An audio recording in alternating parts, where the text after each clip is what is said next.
My name is Maram, and I am 25 years old.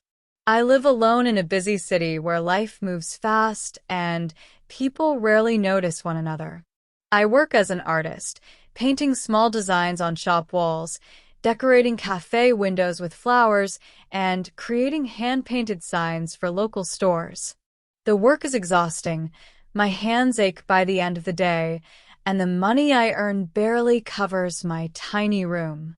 My room is small and simple, with a single bed, a chair, and a tiny table. A small fan sits in the corner, offering almost no relief during the hot summer months. I have no family. My parents died years ago, and I have no siblings, no close friends. Nights feel long and empty, and sometimes I cry quietly, wishing for someone to notice me, to care. But every morning I force myself out of bed, get ready, and go to work because this is my life. Hard, quiet, lonely, yet all I know. One gray and rainy morning, I was painting a cafe window, soaked through by the rain, my fingers numb from the cold, when an older man walked inside. He had gray hair and wore a long black coat. He seemed around 65 years old, walking slowly, deliberately, as if savoring each step. He sat, gazing at the rain for a moment before looking at me. I looked away quickly, embarrassed and shy. I finished my painting and started cleaning my brushes, trying to ignore him. But then he stood and came closer. His eyes were warm, his smile gentle. "You look very tired," he said softly. I gave. He nodded and added, "You work very hard," and then returned to his table.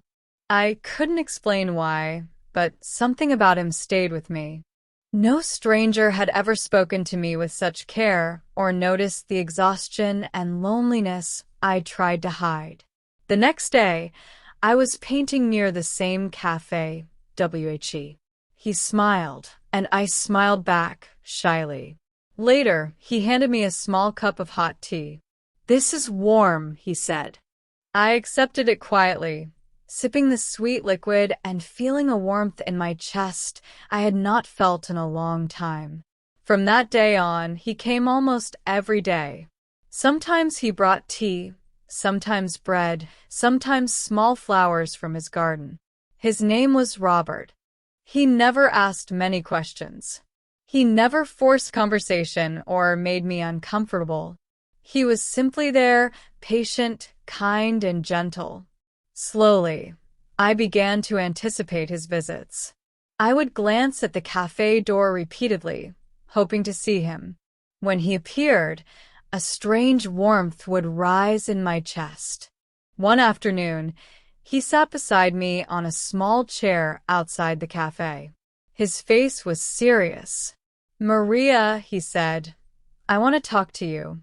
My hands grew cold. My heart pounded. "You live alone. Life is hard for you. I see it. I want to help you," he continued.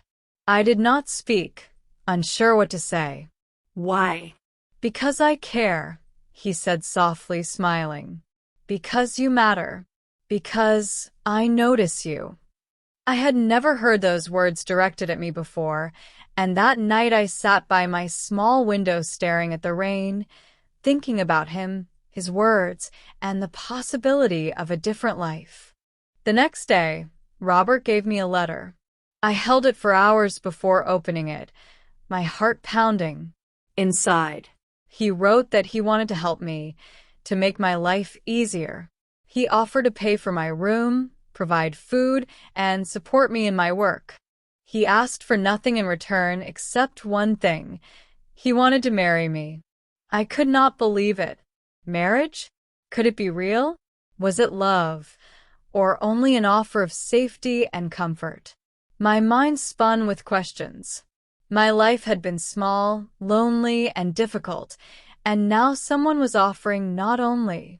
I spent the entire night pacing my room, rereading the letter, looking at the walls, the bed, the small table, trying to imagine a life beyond what I knew. The following afternoon, Robert waited outside the cafe again. I walked up to him, holding the letter, my voice trembling as I whispered, "I will marry you."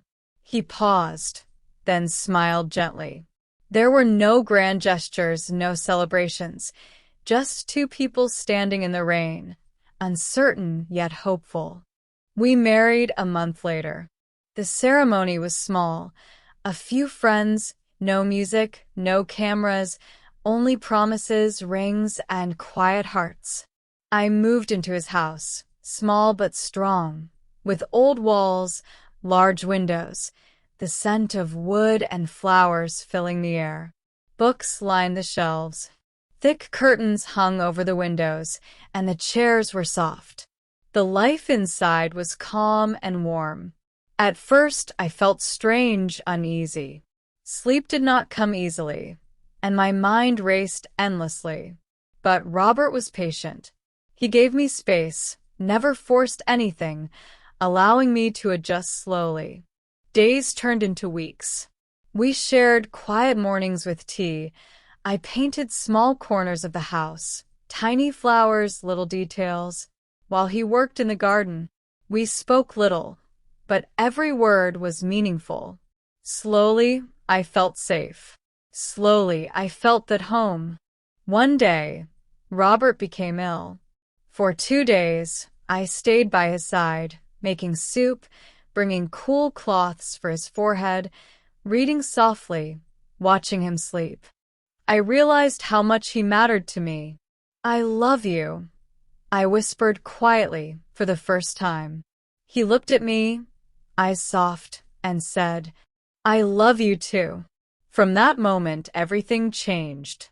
Seasons passed.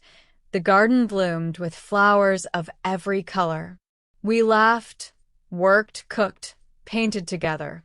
We shared small meals, quiet conversations, and long silences that spoke louder than words.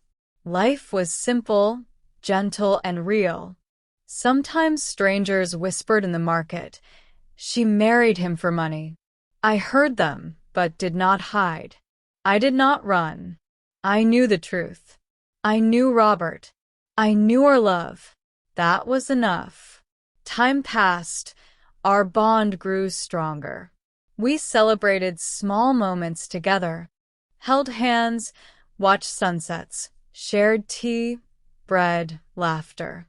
Life that had once been lonely and harsh now overflowed with warmth, care, and love. Robert's love had saved me, and perhaps I had saved him too. Our love did not come fast or loud. It grew slowly, like flowers in the garden, quiet, deep, real.